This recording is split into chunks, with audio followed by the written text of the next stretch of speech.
Olá, senhoras e senhores, professor Júlio Santos na área. Hoje para destacar o desenvolvimento sustentável e a gestão ambiental das atividades rurais. Mas você sabe o que é desenvolvimento sustentável? Uma teoria ambiental. Teoria essa que estabelece a máxima preservação dos recursos naturais para as gerações futuras, uma vez que é inerente ao homem a busca pelo progresso. A ideia de desenvolvimento sustentável se estabelece a partir da consolidação de uma consciência ambiental. Consciência essa uma contraposição à primeira revolução industrial, marcada por um capitalismo predatório e a degradação dos recursos naturais. Então vamos inicializar nosso encontro a partir da compreensão da primeira revolução industrial. O que foi a primeira revolução industrial? Uma transformação no modelo de produção que se estabelecia até então da matéria-prima ao produto final. Ocorre a introdução de máquinas a vapor e, muito mais do que isso, a divisão do trabalho em etapas, visando o aumento da produtividade, alienação da classe trabalhadora, diminuição do desperdício de matéria-prima, aumento da lucratividade. A Inglaterra é pioneira. Tem uma burguesia rica e atuante que promove o mecenato, o patrocínio de novas tecnologias, que levam ao desenvolvimento das máquinas a vapor, possui reservas de carvão mineral e é responsável pelos enclosures ou cercamentos. A expulsão dos trabalhadores rurais migram para a cidade, se tornam mão de obra assalariada, o embrião do futuro mercado consumidor. E no meio rural, criação de ovelhas, lã para a indústria têxtil que se estabelecia. Então eu tenho a Inglaterra pioneira.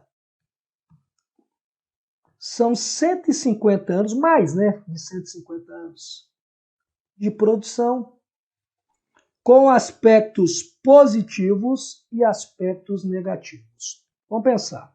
Um aspecto positivo: desenvolvimento de tecnologia. Um aspecto negativo: o capitalismo predatório que leva à degradação ambiental. É essa degradação ambiental que vai promover uma consciência ambiental e a ideia de desenvolvimento sustentável. Durante 150 anos, e não é só a Inglaterra, não houve duas preocupações basilares. Primeira preocupação: será que vai ter matéria-prima para todo mundo? Será que vai ter um mercado consumidor com capacidade de absorver tal volume de mercadorias? Tanto é que no final do século XIX, início do século XX, temos o imperialismo afroasiático. A Europa, que tem uma superioridade bélica, vai subjugar os povos asiáticos e africanos. Porém, duas nações se acham prejudicadas nessa divisão: Itália e Alemanha, ocasionando, entre os anos de 1914 a 1918, a Primeira Guerra Mundial. Dois grupos antagônicos, Tríplice Aliança e Entente Vitória. Tríplice Entente que vai impor um tratado extremamente nocivo à Tríplice Aliança, o Tratado de Versalhes. A Europa estava devastada. Olha para mim de novo. A Europa estava devastada, tanto os vencedores quanto aqueles que foram derrotados. Porém, nesse momento, há um grande desenvolvimento industrial promovido pelos Estados Unidos da América. Esse propõe ajudar na reconstrução da Europa.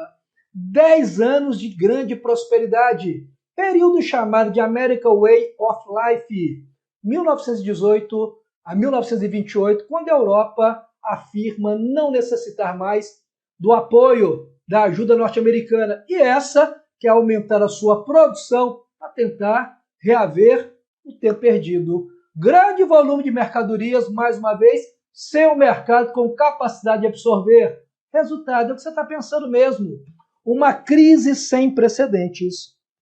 A crise de 1929.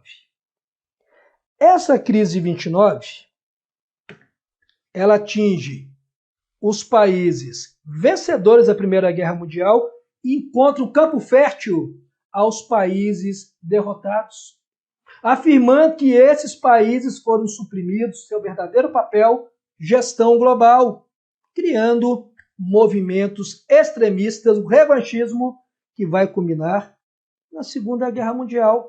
De um lado, o eixo alemão, de outro lado, os aliados. Com a vitória dos aliados. Vitória dos aliados. 6 de agosto de 45, 9 de agosto de 45, Hiroshima, Nagasaki, Japão derrotado no dia 15 de agosto de 45. Acaba a Segunda Guerra Mundial e vai inicializar uma outra guerra, a Guerra Fria. Um conflito indireto caracterizado por uma bipolarização, corrida armamentista, nuclear, espacial, onde eu tenho dois polos de poder.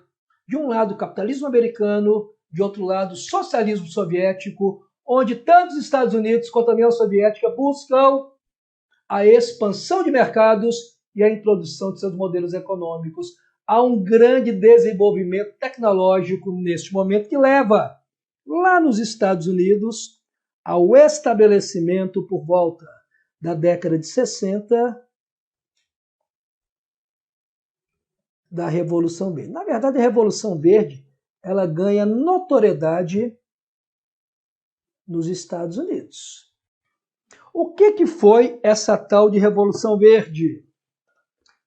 A Revolução Verde ela faz com que o governo americano estabeleça papéis. Ele, um país desenvolvido, tem a responsabilidade de produzir mercadorias com alto valor agregado. Já os países em desenvolvimento devem produzir commodities, sim, qualquer matéria-prima do estado primitivo ou semi-industrializado de comercialização global. Então, eu tenho a produção de commodities. Só que dizia o governo americano de maneira mentirosa. Deixa eu escrever isso aqui melhor. Commodities. Então, o governo americano vai produzir mercadorias com alto valor agregado. E países como o Brasil vai produzir agora sim commodities, qualquer matéria-prima no estado primitivo ou semi-industrializado de comercialização global. Vamos dar exemplo? Soja está no estado primitivo? Sim. É comercializado globalmente? Sim. É um commodity. Assim como a laranja. E o piqui? Está no estado primitivo? Sim. Mas ele é comercializado globalmente? Não, não é um commodity.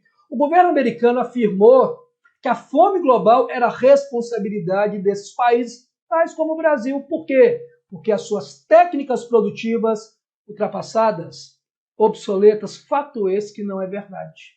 A fome global é fruto da má distribuição, desperdício e dos interesses econômicos. Porém, o Brasil, querendo aumentar a sua produtividade, a intenção do Brasil era aumentar a produtividade, ele vai aderir ao quê? Brasil vai aderir à Revolução Verde. A Revolução Verde, ela gera no Brasil um impacto ambiental e um impacto social. Me diga aí, qual é o impacto ambiental? Professor, o impacto ambiental é a contaminação dos solos. Então, eu vou ter solos com metais pesados. Ok. E o impacto social? Me diga aí. É o êxodo rural. Professor, êxodo rural? Sim, porque eu promovi uma mecanização do meio rural.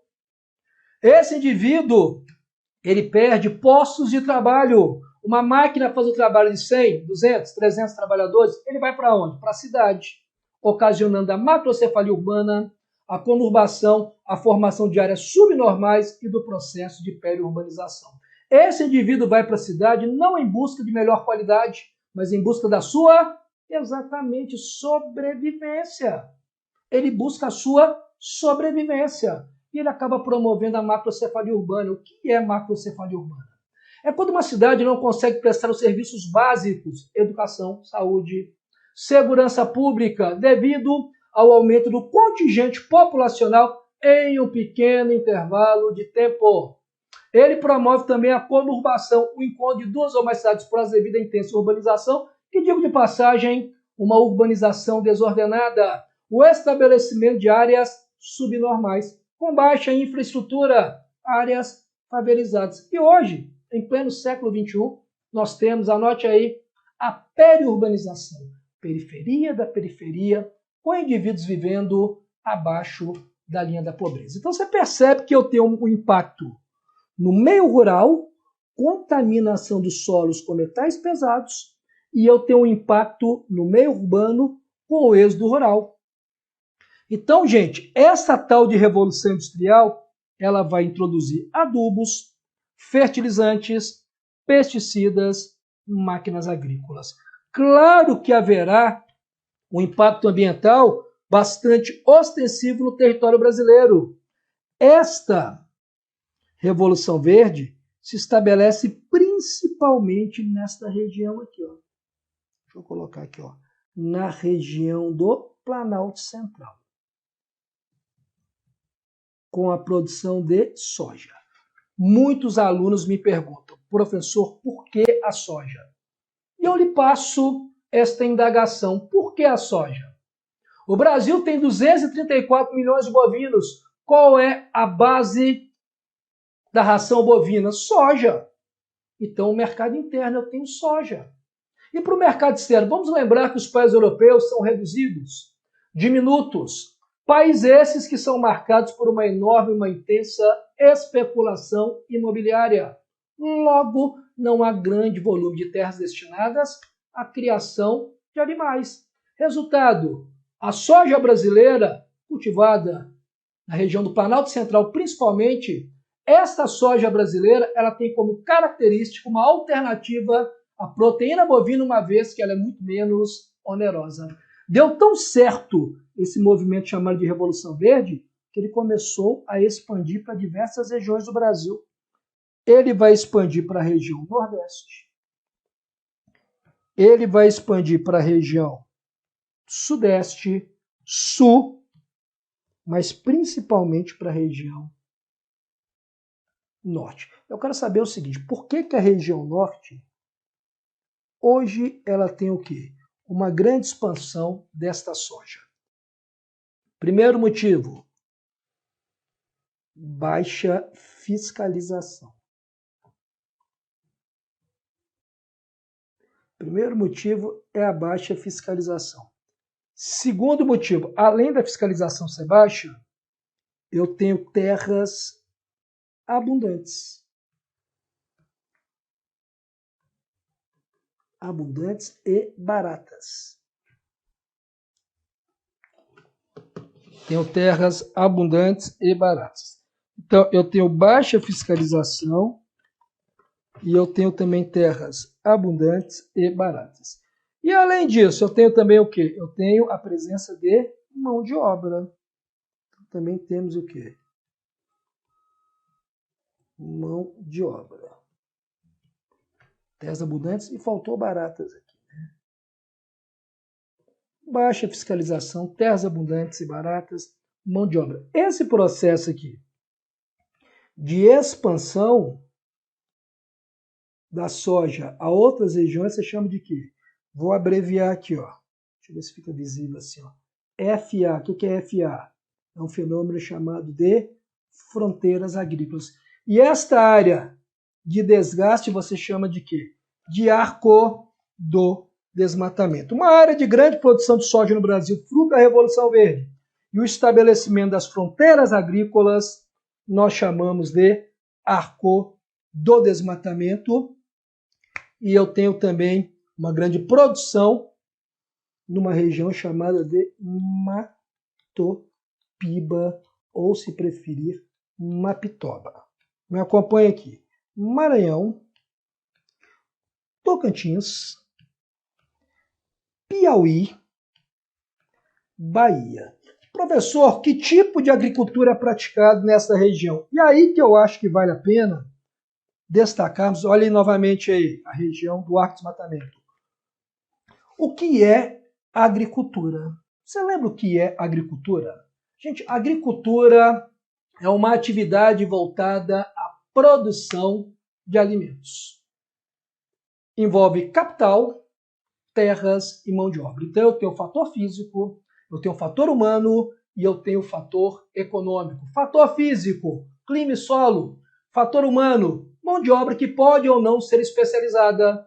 Fator econômico, terras e também não podemos esquecer, né, os financiamentos, o capital necessário ao desenvolvimento dessa terra.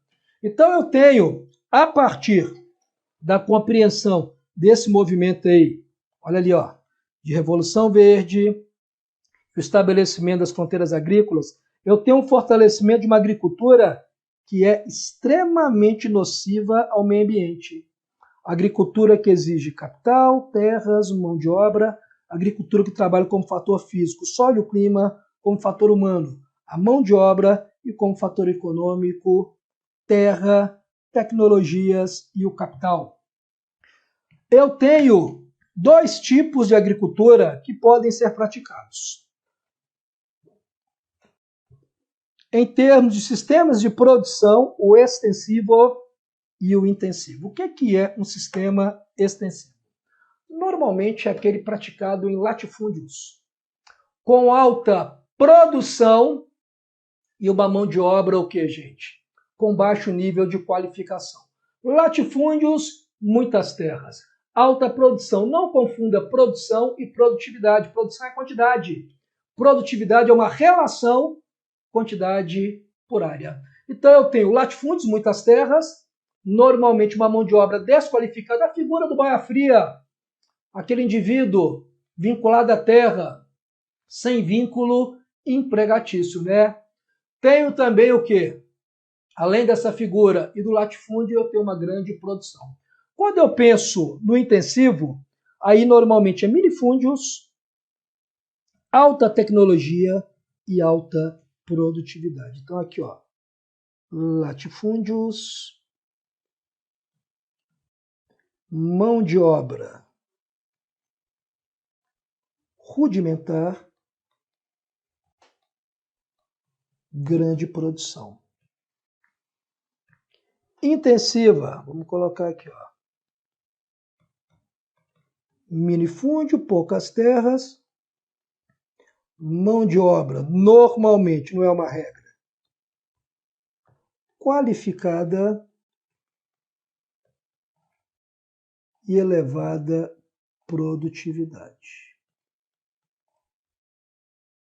Lembrando que produtividade é uma relação produção-área.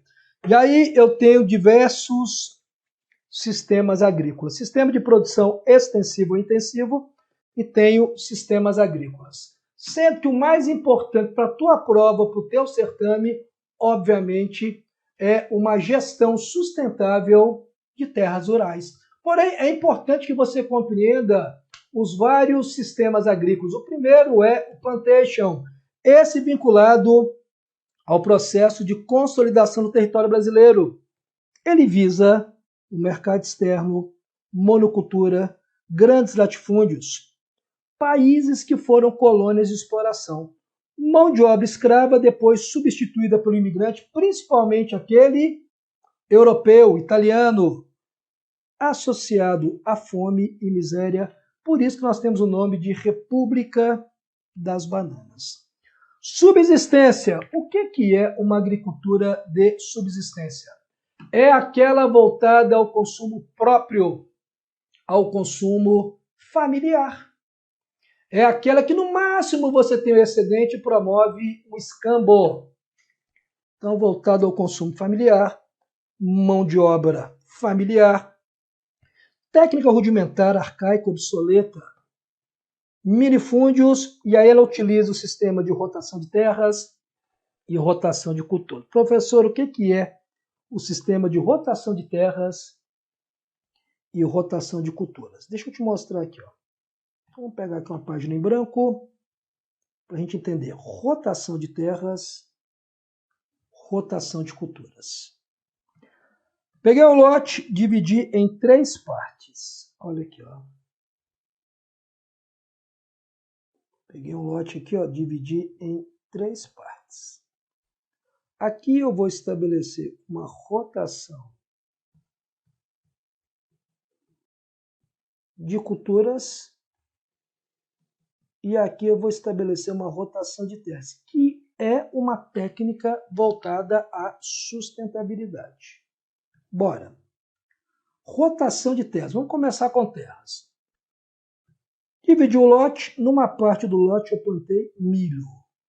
Na outra eu plantei feijão. E a outra vai ser o pósio. O que é o pósio? Pósio é a terra em descanso. Por que eu fiz um pósio? Eu tenho tanta terra disponível, que eu posso me dar o luxo de deixar uma terra em descanso. Na outra safra, aonde que eu plantei milho vai ser o pósio, onde que eu plantei feijão vai ser o milho, e onde que era o pósio vai ser o feijão. Normalmente aqui atrelado a latifúndios. Já a rotação de culturas, normalmente atrelado a minifúndios, ok? Vamos fazer a mesma ideia. Milho, feijão, milho, feijão, mandioca. Na outra safra, onde que eu plantei feijão, eu planto milho. Onde que eu plantei mandioca será feijão. E onde que eu planto milho vai ser mandioca. Então aqui eu tenho a rotação de culturas e tenho a rotação de terras. Então eu dividi o lote aqui, ó, em 3 partes, promovendo a rotação de culturas e de terras, que é, vale destacar aqui, uma prática sustentável. Se utilizada adequadamente, é sustentável. Sustentável por quê? Porque os nutrientes do milho, do feijão e da mandioca são distintos. Automaticamente, quando vai sendo retirado o nutriente, o outro nutriente vai sendo o quê? Reposto. Isto é muito comum no Brasil, principalmente aonde? Na região do sertão nordestino, região essa caracterizada por uma irregularidade pluviométrica. Agricultura de jardinagem. Essa aqui talvez seja a agricultura com maior nível de especulação. Você vai ter agricultura especulativa ou comercial. Essa é o que nós denominamos de agricultura 100%. Em outras palavras, significa a utilização de grande tecnologia, produzir o máximo possível em pequeno espaço e em pequeno tempo. País que pratica esse tipo de agricultura de uma maneira mais ostensiva, o Japão, porque ele não tem um grande volume de terras disponíveis. Então possui elevadas técnicas, são técnicas meticulosas, buscando produção e produtividade. Pequenas e médias propriedades, normalmente vinculada à produção do arroz, à risicultura, intensivo uso de mão de obra, vinculada ao clima de monções. Gente, monções, você tem as monções de verão e tem as monções de inverno. Verão é um tipo de monções que provocam inundações,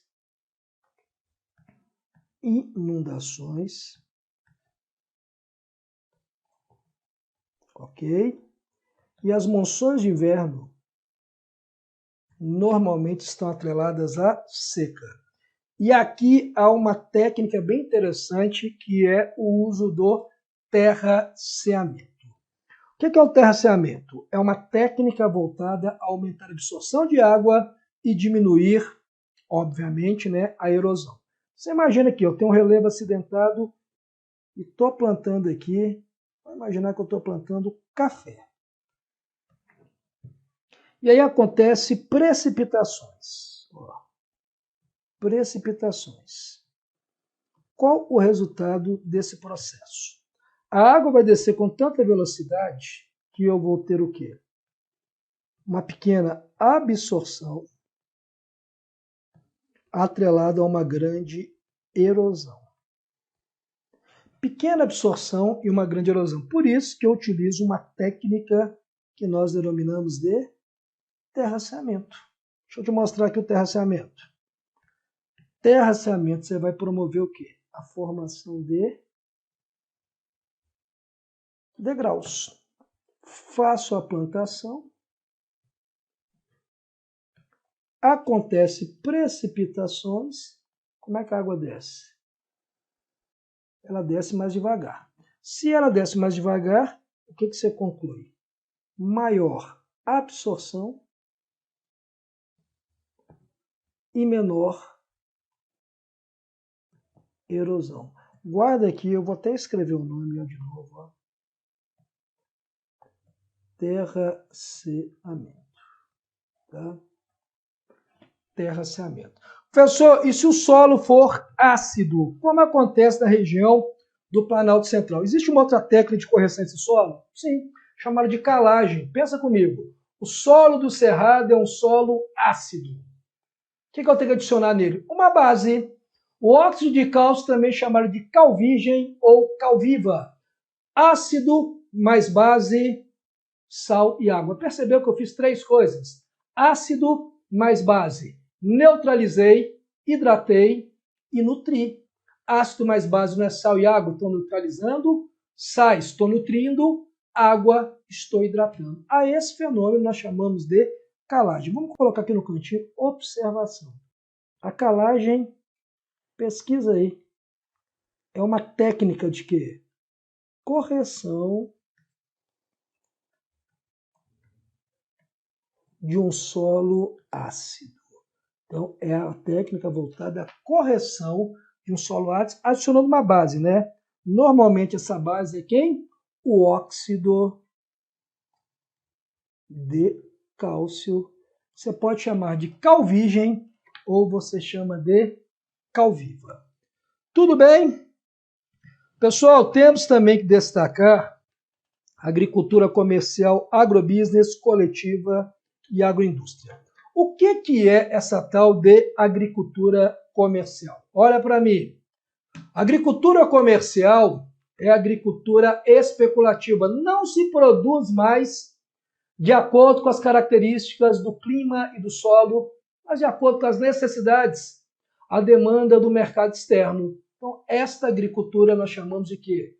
Comercial ou especulativa. Então, quando eu produzo, por exemplo, laranja, e o mercado brasileiro já está o quê? Com grande volume de laranja. Exportação, ou seja, eu produzo não visando as características de clima, de solo, mas as necessidades de um mercado, uma vez que nós temos um capitalismo extremamente predatório, voltado única e exclusivamente para a obtenção do lucro. Então, essa aqui é a mais praticada.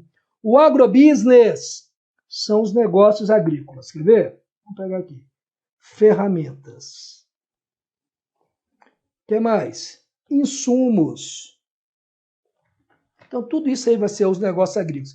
A agricultura coletiva, ela tem até uma certa pegada desenvolvimentista, né? Essa agricultura coletiva é aquela onde todos compram a terra, trabalham, colhem, vendem a produção e dividem o lucro. Aqui no Brasil você chama de cooperativa. Em Israel você chama de kibbutz. Na Rússia, kolkhozes ou sovkhozes. Na China, comunas. No México, aridos. É uma agricultura coletiva. Aqui no Brasil, você vai chamar de quê? Cooperativas. E a agroindústria, né, é aquela voltada à transformação, da matéria-prima.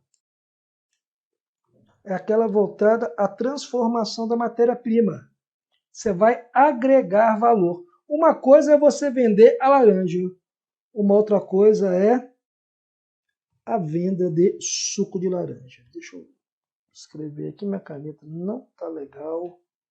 Então aqui, ó, agregar valor, ok? Então, temos aí os tipos de agricultura, porém, o alvo de nosso estudo, agora sim que você já tem uma noção da origem do meio ambiente, você tem uma noção que a Revolução Verde ela acaba promovendo aí o desenvolvimento ambiental no Brasil, vale destacarmos algumas características. Olha ali, ó. O Brasil é marcado pela má distribuição de terras, uso da questão fundiária para fins políticos, há muitas terras nas mãos de poucos, poucas terras nas mãos de muitos. A terra é utilizada como ferramenta de manipulação e isso acaba promovendo conflitos. O Brasil ele tem grande produção e tem grande produtividade a depender do tipo de cultivo que se está analisando. Porém, o mais importante para nós vai ser a gestão de terras agrícolas de maneira sustentável, sem uso de fertilizantes. Fertilizantes que são o quê? Ricos em metais pesados, sem uso de pesticidas, a não ser aquele que é de característica biológica. Então, estarei apresentando no próximo encontro, as características da agricultura sustentável e, mais do que isso, os conflitos vinculados à terra em função dessa má distribuição que acaba caracterizando esse desequilibrado processo fundiário que marca o território brasileiro. Então, um minutinho só, sai daí não, já estou voltando.